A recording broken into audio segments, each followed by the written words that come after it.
আসসালামু আলাইকুম। রাহমাতুল্লাহ। আচ্ছা, ওয়ালাইকুম আসসালাম রাহমাতুল্লাহ। কেমন আছো তুমি? আলহামদুলিল্লাহ, ভালো আছি।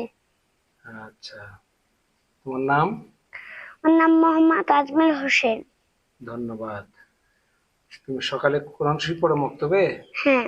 আচ্ছা, আলহামদুলিল্লাহ। তো আমার আসমান জমিনের মালিক কে? আল্লাহ। আর একটু জোরে বলো। আল্লাহ। ধন্যবাদ। আমাদের ধর্মের নাম? ইসলাম। ইসলাম। আমরা কি? আমরা মুসলমান। মুসলিম, তাই না? মুসলিম। আচ্ছা, আমাদের কিতাব হলো কোরআন শরীফ। হ্যাঁ।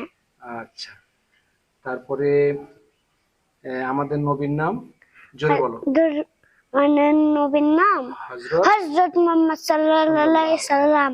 আচ্ছা, যেখানে আমরা নামাজ পড়লাম এটার নাম কি? জায়গার নাম কি?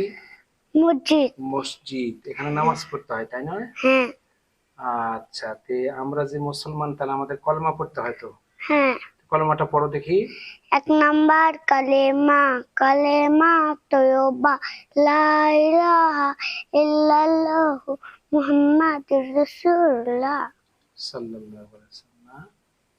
আচ্ছা, ধন্যবাদ। আমাদের প্রত্যেকটা লোককে এইভাবে করে আহ, ছোট বাচ্চাদেরকে আমাদের ধারণা দেওয়া উচিত। অনেকে গান বাজনা শিক্ষা করে, কিন্তু আমাদের ছেলেদের নামাজ, কোরআন এবং ইসলাম সম্পর্কে ধারণা দেওয়া দরকার। ঠিক আছে না? হ্যাঁ। ধন্যবাদ।